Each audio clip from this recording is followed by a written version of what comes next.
अस्सलाम वालेकुम students, how are you बेटे आज हम माइटोसिस की फेसेस जो हैं उनको डिस्कस करेंगे।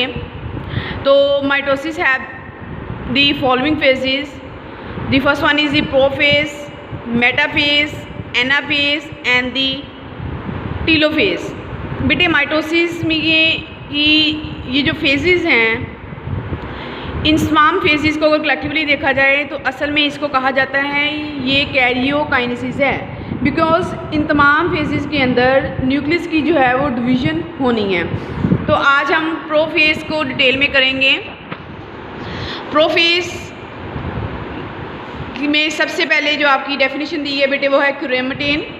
क्रोमेटिन न्यूक्लियस के अंदर थ्रेड लाइक जो है वो स्ट्रक्चर को बोलते हैं, इनके दागे नुमा स्ट्रक्चर को बोलते हैं। ये देखिए बेटे, ये थ्रेड लाइक यानी कि धागों की फॉर्म में, गुच्छे की फॉर्म में न्यूक्लियस के अंदर जो जेनेटिक मटेरियल पड़ा हुआ है उसको हम बोलेंगे वो क्रोमेटिन है।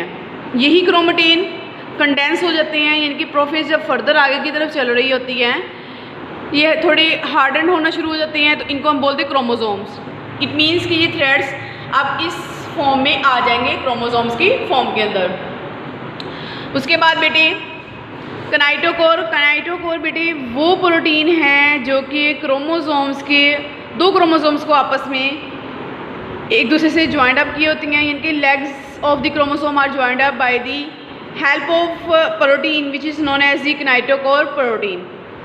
And this kinetochore protein is a protein which attach the chromosome with the spindle fibres. उसके बाद centromere.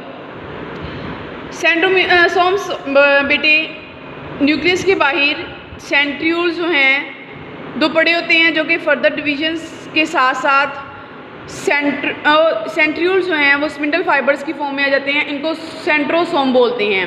To centriole called centrosome. अब देखिए बेटे ये न्यूक्लियर इन्वेल्प है, न्यूक्लियर इन्वेल्प के ऊपर ब्लूइश कलर के अंदर सेंट्रियोल पड़े हुए हैं। जब ये दोनों सेंट्रियोल्स को हम कलेक्टिवली बोलेंगे तो इनको हम कहेंगे ये सेंट्रोसोम्स हैं। उसके बाद स्पिंडल फाइबर्स।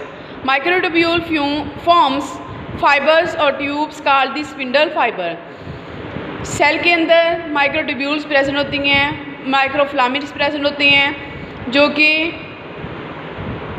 ट्यूब्स की फॉर्म के अंदर with the help of tubulin protein fibres बनाते हैं, जिनको हम स्पिंडल फाइबर बोलते हैं। और ये असल में स्पिंडल फाइबर सेंट्रियोल्स की बेसिस से ही अवॉइस किए जाते हैं।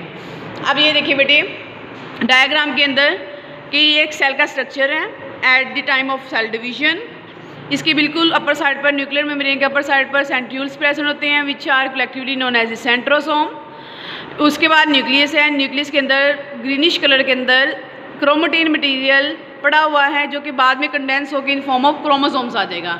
अब ये क्रोमोसोम्स जो हैं बिल्कुल सेंटर में ब्लूइश की जो कलर है इसको हम सेंट्रोमियर बोलते हैं। Centromere the point of attachment of chromosome.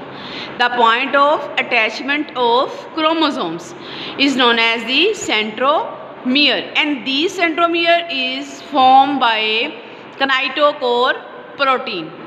उसके बाद बेटे ये सेंट्रियोल जो ब्लूइश कलर में है, यही सेंट्रियोल्स स्पिंडल फाइबर्स की फॉर्म में आएंगे। ये स्पिंडल फाइबर जो हैं वो इस फॉर्म में प्रेजेंट होते हैं। प्रोफेज के अंदर ये स्पिंडल फाइबर इतनी ज़्यादा वाज़ेह होते हैं, जैसे जैसे फेजेस आगे जाती हैं तो spindle fibre centriole opposite pole पे जाते हैं, जिसकी वजह से स्पिंडल फाइबर जो है वो ज़्यादा वाज़ेह तौर पर हमें नज़र आते हैं। ये था बेटे आज का हमारा लेक्चर। मुझे उम्मीद है कि आपको समझ आ गई होगी। अगर किसी भी किस्म की कोई प्रॉब्लम हुई तो आप हमसे कमेंट्स के थ्रू पूछ सकते हैं। अल्लाह हाफिज़।